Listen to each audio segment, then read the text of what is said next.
What is up, people? My name is Garrett Johnson, and this is Consider before consuming. Parker. Parker is our... Actually, I'm going to let you introduce yourself, Parker. Yeah, I'm Parker. I am the director of public outreach at Fight the New Drug.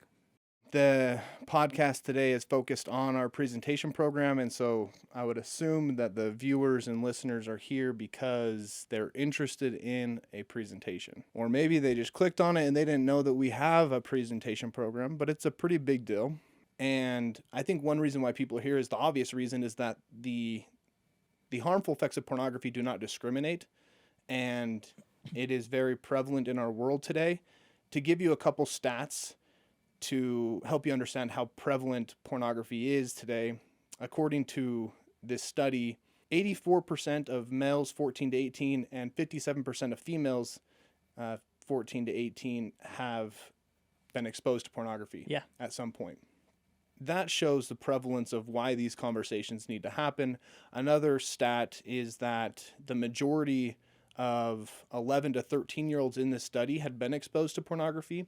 So it's happening, the exposure to pornography is happening at a young age. This is adult content. It's labeled adult content, but these stats show that underage exposure is an issue. Yeah, absolutely. So that first study Garrett talked about, it's a big sample of teenagers in the United States, 14 to 18 years old. And then that other study, the 11 to 13-year-olds, the majority of them being exposed. The thing that I found was really interesting about that is that same study interviewed the parents, and they found that 75% of parents think that their kids have not been exposed to pornography. So 3 out of 4 parents think their kids have not been exposed. And when they talked with those parents' kids, they found that 53% of those parents who thought their kids had not been exposed, 53% of those kids had already seen pornography. So 3 out of 4 parents think their kids haven't seen porn, and the majority of those parents' kids have already seen porn. And I think that's why the presentation program is great, because it helps people to be able to educate in a healthy way. You know, it's not shaming. We're talking about it with science, facts, and personal accounts. We're really trying to help the youth to consider before consuming and have healthy conversations. And some other interesting research that I wanted to mention while we're on this topic is some recent research in 2022. They found that school staff and administrators see pornography. The majority of them see porn as a serious issue that affects their school's culture and climate surrounding things like violence and sexual violence. And they found that education programs on pornography, such as like a Fight the New Drug event, give the administrators more confidence in addressing these issues and helping prevent sexual harassment in their schools, which is also pretty cool. Right. Going back to that stat that you mentioned of the 75% of parents, they thought that their kids had not been exposed to pornography, but the reality was that 53% of those parents' kids had been exposed to pornography. That's a concerning place to be. As a parent myself, I can speak to that being a concerning place, because if my kid has been exposed to pornography and I'm not aware that my kid has been exposed to pornography, that means the conversations aren't happening. And so, again, the goal of our presentation, the goal of Fight the New Drug, is to start healthy conversations. The way we do that is we use science, facts, and personal accounts. Yeah. So if you're a parent and you're listening to this and you're not sure if your kid has been exposed to pornography, a presentation or a discussion about a presentation can be a good place to start. Speaking about the presentation program, it is one of the foundations of Fight, maybe the foundation that we started on. The co-founders, if you go back about 13, 14 years ago, when they started Fight the New Drug, one of the first things that they did was they were able to present to a school, to a public school. And so again, it's like the foundation of Fight the New Drug, and a lot of people aren't aware that we have this presentation program. Yeah, I mean, if you're to think about Fight, you know, we're really a grassroots movement. We're trying to make impact all over the world, and we do that through a lot of different ways. But individuals really are the ones who have the ultimate impact on their community, right? Speaking up, making a change. Can you speak to some of the milestones that we've reached with our presentation program in regards to the reach that the program has had? Yeah, you want me to brag about us a little Yeah, bit? brag about us. So we've been fortunate to speak to over a million individuals all around the world. We've done over 1,800 live presentations since Fight the New Drugs started. And then we've presented in some pretty cool places as well. Yeah, I was going to mention, going back to what I said earlier about episode 1 of Consider Before Consuming with Clay, he talks about it being a global movement. And you were going to mention the places that we've spoken. Yeah, kind of in preparing for this conversation, I went and looked back at our records to figure out where we've been. And we've spoken in 38 states, we've spoken in 10 countries around the world, and we've spoken on 6 continents around the globe, which is pretty cool. It might be good to know what type of presentations we do and who we speak to and how we tailor them to those groups. If I was to give like an overview, we have a few different types of presentations or like audiences we typically speak to. So we speak to youth audiences like 6th grade and up, right? The presentations are youthful, energetic, they're age appropriate for anyone 11 and up. They are funny at times, they're serious at times. And really, we're going to cover the information in an appropriate way, talking about how porn impacts individuals, relationships, and society. And then we do presentations for communities. So that could be everything from a parent night at a school. So the parents are curious what we're going to talk to their kids about the next day. And we can get parents the resources, talk to them about what we'll share with their kids specifically, get them resources on how to follow up the conversations after we leave. Those same community presentations could be given to different organizations, groups, at a conference, religious institutions, all sorts of different groups and organizations all around the world. And then we also speak at colleges. So if you're a college student and you're listening, or if you are an administrator at a college, we speak at college campuses, and we give presentations that really help address how pornography can be harmful. We dig into the science and research more than we would maybe with like a high schooler, and really help people to be able to make that informed decision and be aware. Most people today, I think, there are many people today who have never even considered that porn would be harmful. Yeah. I often compare that to like a car. I think many people put gasoline in their car and they drive it around, but they really don't know how like an internal combustion engine works. They just know that it works, right? Or how we get electricity or something like that.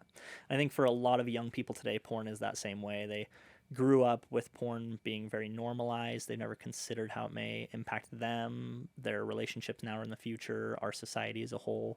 And that's why the presentation program really is so important to get this information out to individuals. Right.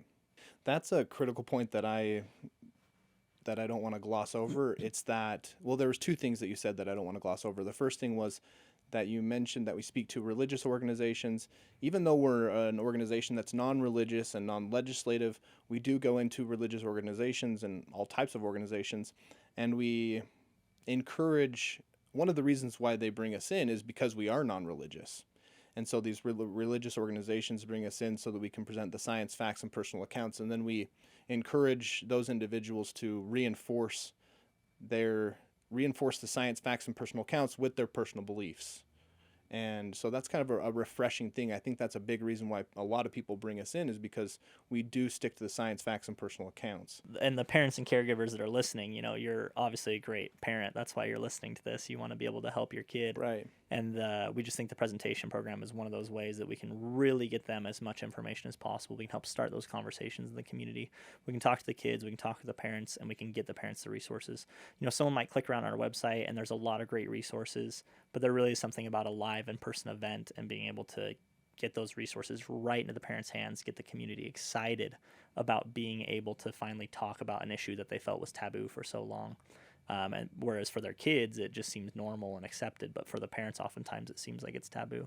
One of the things we do in the presentation is we make it clear that just because someone openly consumes pornography or has a challenge with pornography, that doesn't make them a bad person. We're, again, just presenting these science, facts, and personal accounts so that people can make an educated decision. Yeah, absolutely. We have a lot of blog articles on our website, but there's a lot of them that are dedicated to helping people understand maybe the difference between like guilt and shame. And that's something that we'll talk about in the presentations, both with community or with parents, helping them to see that, oftentimes people feel shame, and research actually shows that when people feel shame around their pornography use, they'll just continue to consume pornography because they feel bad. They don't know what can help them feel better. Right. They feel like they have no one to turn to, and the only thing that makes them feel better is porn. So they consume that, and then they feel bad, and they feel like they have no one to Right. turn to. Nothing can make them feel better, and so they consume porn. And it's just a cycle over and over and over again. And really, what we want to do is to talk openly about porn's impacts to help people recognize it doesn't have to be an uncomfortable thing. We can do this in actually an engaging way. And even with the kids, there's times of the presentation where it's extremely fun. We have volunteers on stage and give them free shirts, and everyone gets really excited, right? And being able to have and open up these conversations in a community and in homes, helping parents to feel empowered to talk about this subject with their kids, and breaking that cycle of shame for individuals who have struggled with porn, both a parent or a child. Yeah. And that's one thing that I do want to highlight is that word engaging. You spoke to how our presentations are engaging. I think it's important to highlight that because if I put myself in the shoes of the viewer or listener right now and they've never been to a presentation about the harmful effects of pornography, to be frank, I would imagine in my head that it would be pretty boring and dull and like kind of like depressing. I can see why you'd say that. Yeah. Yeah, for sure. But the reality is, as you mentioned, the merch that we give out and the kids really do get hyped Yeah, and they do get involved and kids appreciate the opportunity to be able to consider before consuming. absolutely. They appreciate that we can have a conversation that entrusts them. They feel like we trust that they can be mature enough to have this conversation. And in the first couple minutes, the kids are just laughing, right? That's our goal. We want the kids to be comfortable. We want them to have a good time. We want them to have fun. And we also want to provide them with information to help them make decisions that can improve their life. Parker, can you speak to some of the post-survey results and the evidence showing that these are effective? Yeah. When we say post-event survey, what we mean is oftentimes before and after events, we'll have the audience take a pre and a post survey. And that way we can gather information on the success of the program, things we might want to change and adjust in the future. And we found that in our post-event survey results, about 82% of audience members find the presentation helpful and informative. And then another really hopeful statistic we found is 92% of attendees agree that porn is unhealthy after seeing a live event. Right. And I think a significant amount of them go into the presentation thinking that porn consumption is just normal because it is normalized in our society. But just because it's normalized doesn't mean that it's normal. And so that result, the 92% of attendees agreed that it can be unhealthy. They have a paradigm shift that allows them to consider before consuming. Over the years of presenting, we've collected a good amount of reviews. People that have had us come in and then they have a positive experience and they write to us saying thank you. And I think that we should cover a few of those to give people, the listeners and viewers, a better understanding of what this experience was like for some actual people who have put together a presentation. Do you want to start off, Parker, and share one of those reviews? Yeah. Garrett and I met beforehand and grabbed a couple that we thought were really inspiring. So, quote, I work as a counselor at a school in Missouri, and I had the privilege of seeing multiple Fight the New Drug presentations. Fight the New Drug is leading the way in educating teens and young adults on the harmful effects of pornography in a hopeful, compelling, and research-based way. As a therapist, I sometimes receive phone calls with pretty shocking situations. In one case several years ago, I received a call from a dad looking for help, and he was on his son's cell phone and noticed that his son and fellow 7th graders were not only sending group text messages with links to hardcore pornography videos, they were also asking for nude images from girls in their class as well. And as shocking as that was, I pointed this dad to FTND's resources, which he helped share with the staff and other parents, close quote. It's kind of a heavy one I do want to address. We hear stories like this all the time, so if I think drug, that seems less shocking to us. But if you're a parent listening and you have a 7th grader and that's surprising,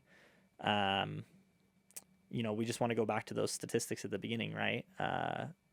The majority of kids between the ages of 11 and 13 have already been exposed to pornography. And there are ways to have healthy, age-appropriate conversations at varying ages with your children.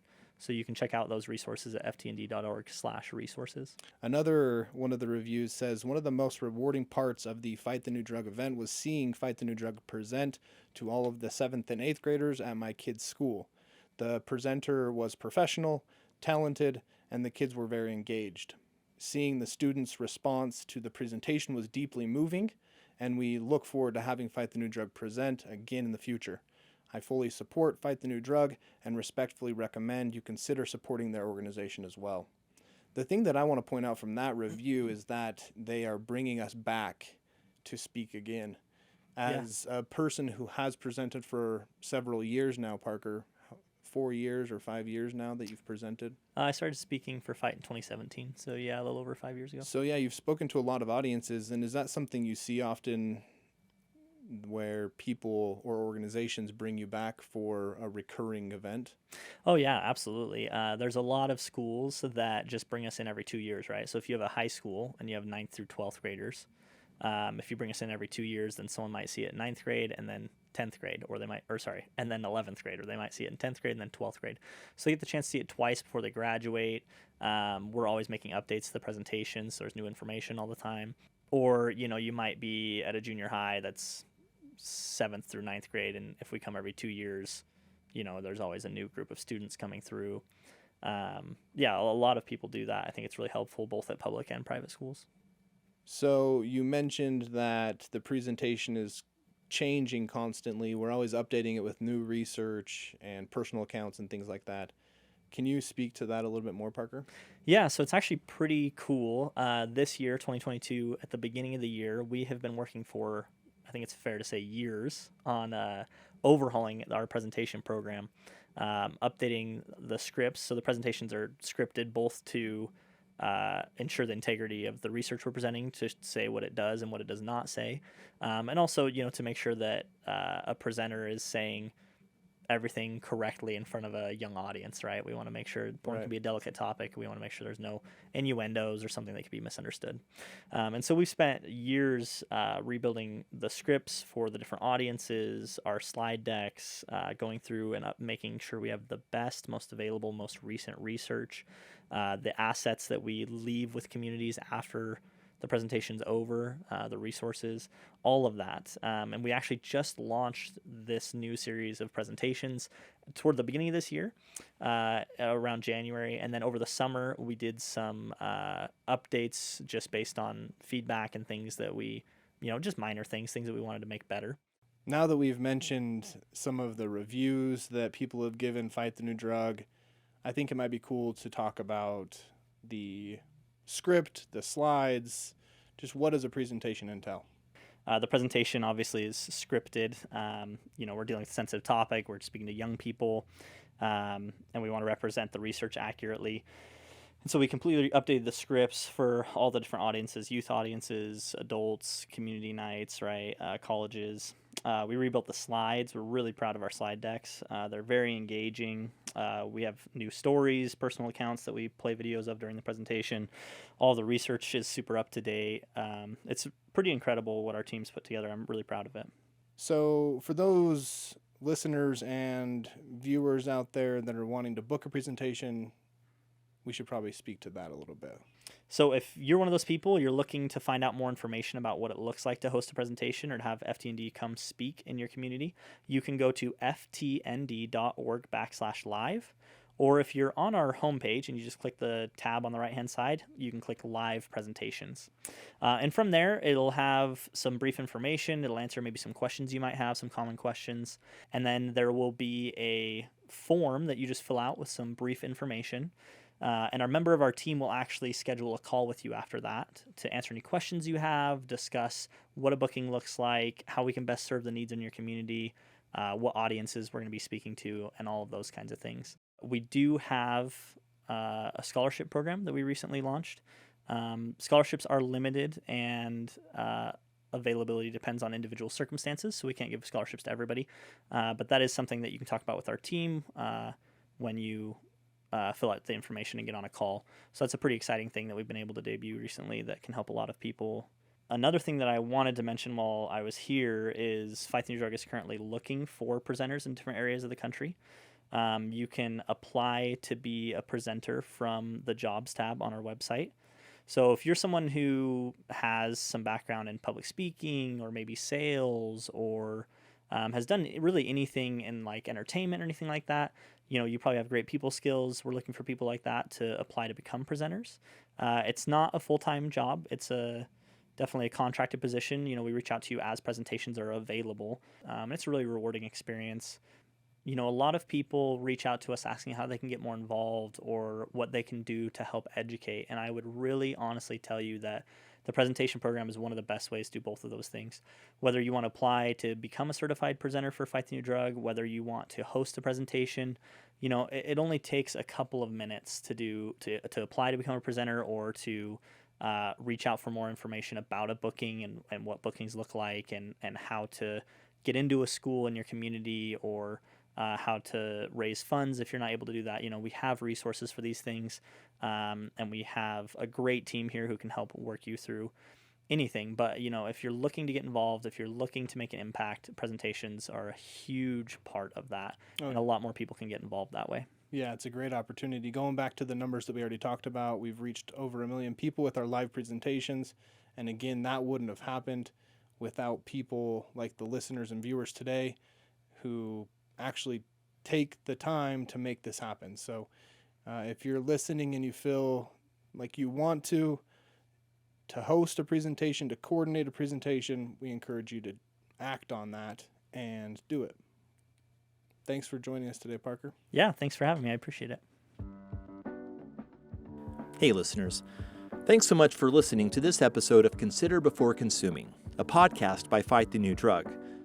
Since 2009, Fight the New Drug has educated over 1 million individuals worldwide about the harms of pornography through our live presentation program. If you've made it this far into the episode, we want to offer you 10% off your event booking fees for your first presentation. That's 10% off your event booking fees for any school, college, company, or community event when you use code CONSIDER. We've gotten so many incredible responses from our audience about how much our live events have changed their perspectives on pornography and exploitation, and we're certain your audience will feel the same. Request that Fight the New Drug live presentation for your school, college, company, or community event.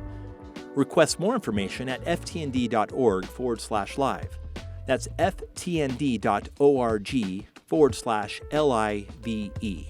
Don't forget to use code CONSIDER for 10% off your booking fees for your first presentation.